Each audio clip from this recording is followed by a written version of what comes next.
మన దేశంలో చాలా సమస్యలు ఉన్నాయి. దాంట్లో అతిపెద్ద సమస్య రిలీజియన్, మతం. క్రిస్టియానిటీ మనకు బ్రిటిషర్స్ వచ్చినప్పటి నుంచి క్రిస్టియానిటీ మన కంట్రీలో బాగా విపరీతంగా అదైంది.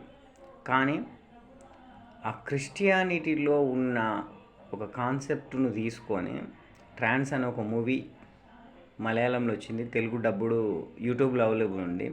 ఈ సినిమా ఎందుకు సజెస్ట్ చేస్తున్నా అంటే, భక్తి అనే ఒక మూర్ఖత్వము దాంట్లో కూరుకుపోయితే ఏ విధంగా నాశనం అవుతారు జనాలు, ఏ విధంగా ఎంతగానో డ్యామేజ్ అవుతారు దానివల్ల. భక్తి అనేది సపరేటు, అది ఓల్దాలకు ఇండివిజువల్. కానీ దాని పేరుతోటి జరుగుతున్న వ్యాపారంగా మారింది ఈరోజు. దాన్ని కరెక్ట్గా డైరెక్టర్ చూపించిండు. ఫహద్ ఫాజిల్ అయితే యాక్టింగ్ అట్లా కూర్చున్నాడు. వీడియో నచ్చితే లైక్ చేయండి, సబ్స్క్రైబ్ చేయండి, సినిమా చూడండి.